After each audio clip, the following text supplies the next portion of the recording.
Merci d'être avec nous sur BFM TV en direct ce soir pour vivre cette soirée exceptionnelle du Nouvel An 2019. Soirée qui a pour thème la fraternité. Dans moins d'une minute, c'est le début de ce que l'on appelle le pré-show. Un pré-show qui va s'articuler de la manière suivante. Une horloge de néon qui rythmera le temps qui passe pendant une vingtaine de minutes et qui nous rappellera deux dates importantes. Les 230 ans de la Déclaration des droits de l'homme et du citoyen, celle de 1789, ça c'est pour l'année 2019 évidemment, et puis les 70 ans de la Déclaration universelle des droits de l'homme adoptée en 1948 par les 58 membres des Nations Unies. On va parler dans un tout petit instant du feu d'artifice qui sera effectivement le clou du spectacle ce soir. Vous le verrez en direct et en intégralité sur BFM TV. Mais voilà, tout de suite des images de l'Arc de Triomphe avec ce pré-show qui commence.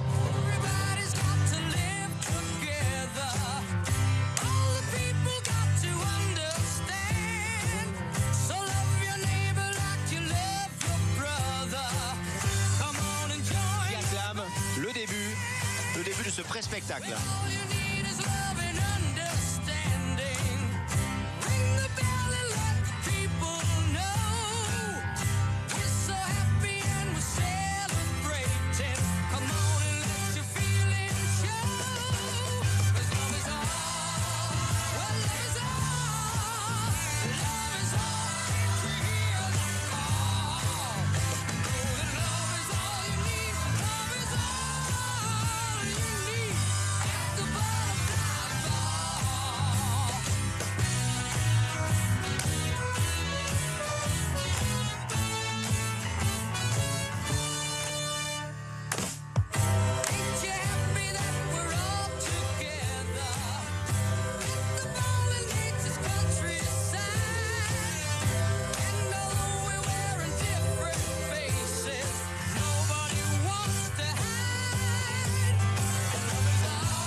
Sometimes I grow so tired.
directement en touche. Pitana va encore une fois regarder son chronomètre. Il reste 30 secondes à jouer. Ça se rapproche. Elle n'est pas très loin, la deuxième étoile. Elle va très certainement éclairer le ciel orageux de Loujniki. Après 98, 20 ans après, l'équipe de France va certainement être sacré champion du monde. Le centre vient de la gauche et Lloris qui va la capter, qui va la garder, qui va la cajoler. Pitana qui va siffler. Lloris qui dégage. Et Pitana qui siffle. La France est championne du monde.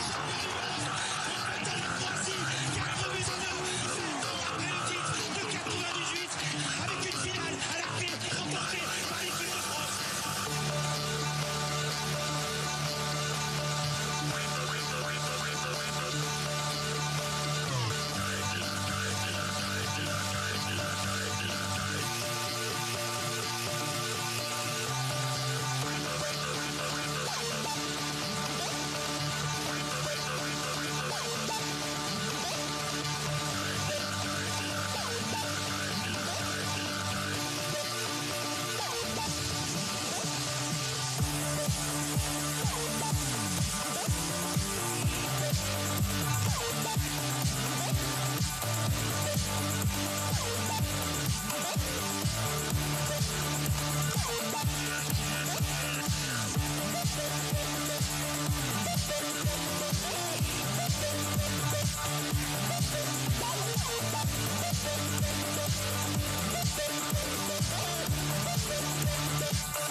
tout sur BFM TV. Vous venez de vivre en direct cette soirée exceptionnelle du Nouvel An 2019.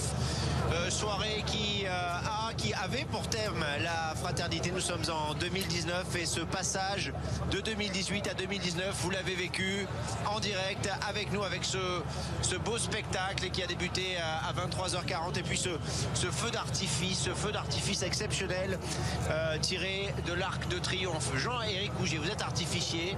Combien de temps faut-il pour tirer? Attendez, avant de nous dire combien de temps il faut, qu'est-ce que vous avez pensé, vous, de ce feu d'artifice?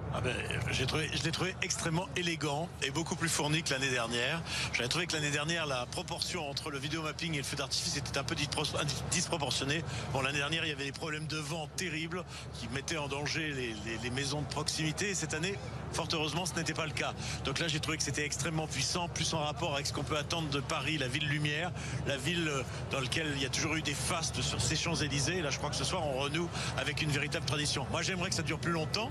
On aimerait tous que ça dure plus longtemps. On l'a noté, vous et moi. Véritablement, les 200 000 personnes présentes ce soir sur les Champs-Élysées ont réagi vivement à ce feu d'artifice. C'est ce que les gens viennent voir, en fait. Absolument. Je crois je ne vais pas réagir à la place de la mairie de Paris, mais je crois qu'il faut comprendre que le feu fait partie intégrante de la vie de l'homme depuis tout le début. On fait des feux de joie, on danse autour du feu, etc.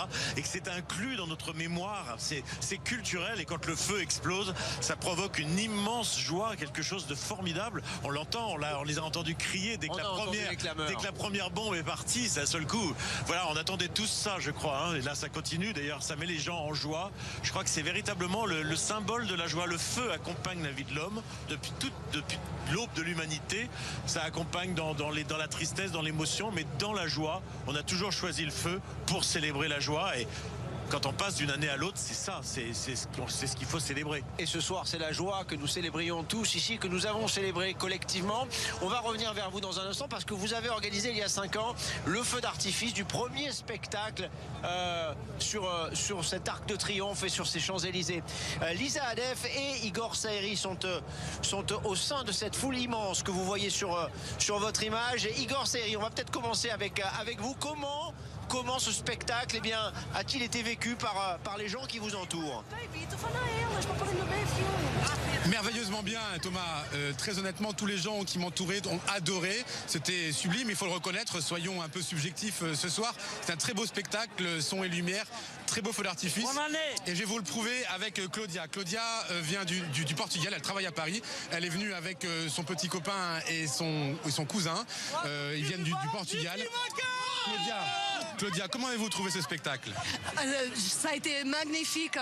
Nous sommes arrivés ici à 21h. On a patienté beaucoup de temps, mais ça allait de coup. C'était très, très, très bon.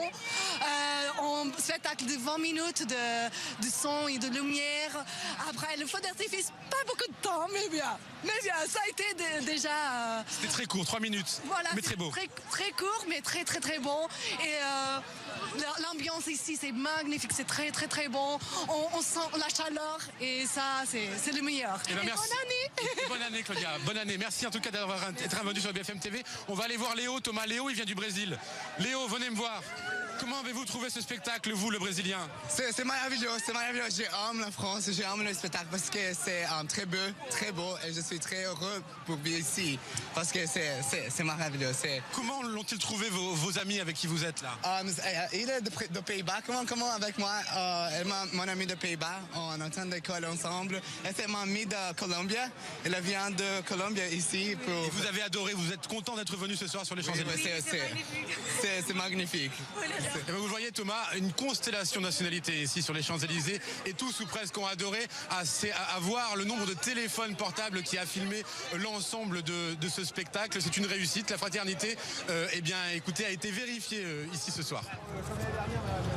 Merci Igor Saeri, donc sur l'avenue des Champs-Élysées, bien sûr, avec tous ceux qui ont participé ce soir à ce spectacle, en tout cas avec tous ceux qui ont assisté. 200 000 personnes, nous dit la préfecture de police ce soir sur les Champs-Élysées pour assister à ce très beau spectacle. Vous avez conçu le premier il y a 5 ans. Combien de temps il faut pour mettre en place un feu d'artifice comme ça? Alors il faut beaucoup de temps parce qu'on est dans des conditions très spéciales. On est sur un monument historique extrêmement fragile, avec un environnement avec des très beaux bâtiments. On a peu de temps pour installer, puisque c'est, comme tout le monde sait, c'est un endroit de passage pour voitures très important dans Quand vous Paris. dites peu de temps, ça veut dire quoi? On installe dans la journée. Dans la journée, et on a quand même vraiment des tas d'études de sécurité, de trajectoire. On est obligé de respecter des normes de sécurité. Le plus gros risque quand on installe un feu d'artifice de cette ampleur, comme celui qu'on a vu ce soir, qu'est-ce que c'est? Alors, le plus gros risque pour l'aspect artistique, c'est le brouillard, le froid et l'humidité. Tout à l'heure, j'étais très inquiet parce qu'il n'y avait pas de vent. Et je ne sais pas si vous vous souvenez, il y a eu un tout petit peu de brouillard, de crachin. Oui. Or, ça c'est l'ennemi du feu d'artifice parce que la fumée se multiplie par 10 au contact des gouttelettes d'eau qui emprisonnent la fumée. Ce qui fait qu'au bout d'un certain temps, on ne voit plus rien. Heureusement, il y a un petit vent qui s'est levé et qui a permis d'enlever tout ce risque-là. Et ça, c'est le plus gros risque. Le deuxième risque, qui est le plus important, c'est le vent, le vrai vent. Et l'année dernière, c'était le cas puisque le feu d'artifice a failli être annulé parce qu'il y avait trop de vent qui pouvait propulser les projectiles vers les maisons qui se trouvent aux alentours, vers les immeubles haussmanniens qui se trouvent vers les alentours. Et donc, c'est l'incendie à ce moment-là. Jean-Éric Ougier, j'ai une question à vous poser. L'une des personnes qui parlait à Igor Saïri sur les Champs-Élysées, Claudia, je crois, elle disait c'était trop court. Pourquoi est-ce aussi court un feu d'artifice? Et généralement, souvent ce qu'on entend dire à la fin d'un feu d'artifice, c'est dommage, ça n'a pas duré assez longtemps. Ça c'est le choix j'allais dire, de la ville de Paris. En fait. Non, pas du tout. Moi, je fais chaque année un très grand feu, le grand feu de Saint-Cloud, qui est le plus grand feu d'artifice d'Europe, qui dure 1h30. Donc c'est une histoire de choix artistique. Il se trouve que la mairie de Paris a choisi de faire un feu d'artifice court pour se différencier sans doute des autres capitales. Monsieur Févet rappelait tout à l'heure qu'il n'y avait rien il y a encore 5 ans en arrière à la ville de Paris le 31 décembre. Maintenant, il y a ce magnifique spectacle avec une technique extrêmement difficile à mettre en place, le vidéomapping et 3 minutes de feu. C'est vrai que moi je serais partisan qu'il y ait un rééquilibrage qui dure au moins 10 minutes. Voilà. Lisa Adef, vous êtes sur les Champs-Élysées. Comment est-ce que les personnes présentes ce soir sur les champs ont-elles vécu ce spectacle et ce feu d'artifice? Eh bien, on va leur poser la question directement puisque je me trouve avec Agnès et Gaëtan. Agnès, comment est-ce que vous avez trouvé ce spectacle ce soir? Génial, j'ai pas vu le temps passer. Il a duré 40 minutes, je crois, et on en a plein les yeux et c'est génial. Je suis contente de l'avoir. Le pré-show et le show, effectivement. Pourquoi est-ce que vous êtes venu le voir sur les Champs-Élysées? On est déjà venu plusieurs fois sur Paris. C'était une chose à voir et c'est magnifique dans la plus belle ville du monde et la ville romantique. Et alors, qu'est-ce que vous attendez désormais de cette année 2019 que vous avez commencé du coup avec ce magnifique spectacle pyrotechnique? Que les gens s'aiment énormément et qu'ils prennent le temps de dire qu'ils s'aiment tout simplement parce que la plus grande richesse c'est l'amour. Voilà. Et ben voilà, que ce soit dans la foule ou le thème du spectacle ici, vraiment l'amour, la fraternité, ce sont vraiment les deux grands thèmes que cette année 2019 devrait apporter. En tout cas, c'est ce que les Parisiens souhaitent ici sur l'avenue des Champs-Élysées. Vous avez bien raison, Lisa. Il n'y a rien de mieux que l'amour et ce spectacle nous le montre, nous le démontre ce soir. Regardez cette avenue des Champs-Élysées noire de monde. 200 000 personnes se sont déplacées pour voir ce spectacle. Alors il y a eu les 20 minutes de spectacle suivi de ces 3 ou 4 minutes de feu d'artifice que vous avez vécu donc en direct sur BFM TV. Ce feu d'artifice d'ailleurs, vous pourrez le revoir en direct vers minuit 27 et aux alentours de 0h57 tout à l'heure sur BFM TV. Si par hasard vous l'avez manqué, nous on va continuer d'en parler ici sur cette terrasse du Drugstore Publicis juste à côté de l'Étoile, la place de l'Étoile et de cet arc de triomphe. Quand on travaille avec un monument historique, quelles sont les contraintes? Alors les contraintes sont effectivement que nous travaillons avec des explosifs, il ne faut pas l'oublier. Donc les feux d'artifice ne sont pas une science exacte. De temps en temps, il peut y avoir des salissures, des brûlures, des choses comme ça. Donc ça peut mettre éventuellement en péril au moins l'aspect extérieur des monuments. Donc on est obligé de prendre du matériel extrêmement sûr, homologué bien évidemment, avec des distances de sécurité par rapport aux façades des monuments historiques, de façon à ce que celles-ci ne prennent aucune retombée qui puisse la noircir, ne serait-ce que cela. Comment on évite les retombées? Parce que ici sur cette terrasse, d'ailleurs même sur cette table, on voit qu'il y a des petites cendres qui nous sont retombées dessus. Comment on évite cela sur les monuments? Non mais les cendres c'est pas grave, mais disons que il faudrait pas qu'une bombe explose à proximité d'un bas-relief par exemple de l'Arc de Triomphe. Évidemment ça provoquerait des dégâts. Donc on a des distances de sécurité auxquelles nous sommes tenus et auxquelles nous nous tenons. Nous avons mis maintenant depuis plusieurs années, moi je travaille au château de Versailles depuis 20 ans, vous pensez bien qu'un monument tel que celui-là est encore plus fragile presque que l'Arc de Triomphe parce que plus vieux. On est obligé de faire attention, d'utiliser des produits qui sont maintenant de plus en plus safe au niveau des chaleurs de combustion. Dans le temps, je vais vous donner des exemples auxquels vous... Safe c'est sûr, hein, en Français, oui, tout pardon. simplement, hein, voilà. Vous voyagez beaucoup, c'est pour ça. Voilà, exactement. Et disons qu'on utilise des produits chimiques qui n'ont pas forcément une durée de vie très longue pour que, si à tout hasard, elle retombe sur la pierre ou même d'ailleurs sur le public, parce que le premier danger, c'est le public. Enfin, le premier danger. La première sécurité, c'est pour le public. Ouais. Donc, on fait toujours en sorte que les produits se consument avant qu'ils n'arrivent à terre, pour que justement il n'y ait aucune retombée incandescente. Le plus grand danger, c'est la retombée incandescente. Une fois que vous avez la petite cendre, bah voilà, ça risque que voilà, ça fait de la poussière. Risque rien. Voilà, aucun risque pour absolument. personne. Bon, bah, très bien. En termes de feux d'artifice, la France est arrivée relativement tard. Ça fait 5 ans que ce spectacle existe. Oui. Pourquoi? Ça, je n'en sais rien. Il faut demander aux politiques, à Bertrand Delanoë, qui était le précédent maire, et Jacques Chirac. Parce qu'il y a une grande fête, par exemple, le 14 juillet, avec un feu d'artifice formidable, généralement, qui est organisé avec la Tour Eiffel. Avec la Tour Eiffel. D'abord le Trocadéro, et puis depuis l'an 2000, la Tour Eiffel. Un de mes confrères, Christophe Bertonneau, a fait un merveilleux spectacle. Mais il n'y a pas de tradition française du feu d'artifice. Si, bien sûr que si. Mais si, ça remonte à Louis XIV, en l'occurrence. Louis XIV a lancé la mode des feux d'artifice après l'Italie, parce que les feux d'artifice ont été ramenés par Marco Polo, enfin la poudre noire a été rapportée par Marco Polo lors de son soi-disant voyage en Chine, on n'en est pas tout à fait sûr, mais peu importe. Et les Italiens et l'Église catholique notamment ont développé avec tous les princes italiens l'art du feu d'artifice. Ça s'est exporté en Espagne, et ensuite les Français ont mis ça à l'honneur pour célébrer dans un premier temps les victoires, les naissances royales, les mariages. Et puis quand la République s'est installée, la République a mis ses chaussons dans les fastes de la monarchie absolue et a continué à fêter toutes les fêtes, la fête de la Fédération le 14 juillet 1792 notamment. Et à partir de là, on a fait un feu d'artifice chaque année pour le 14 juillet, généralement sur le Champ de Mars. Ça, c'est une véritable tradition républicaine. Il est minuit 17. Merci d'être avec nous en direct sur BFM TV. Pour ceux qui ont envie de voir ou de revoir une partie du spectacle qui s'est déroulé tout à l'heure en direct sous vos yeux sur BFM TV, voici ce que vous avez peut-être manqué. Voici ce que vous avez vu. Vous allez le revoir avec plaisir. Regardez.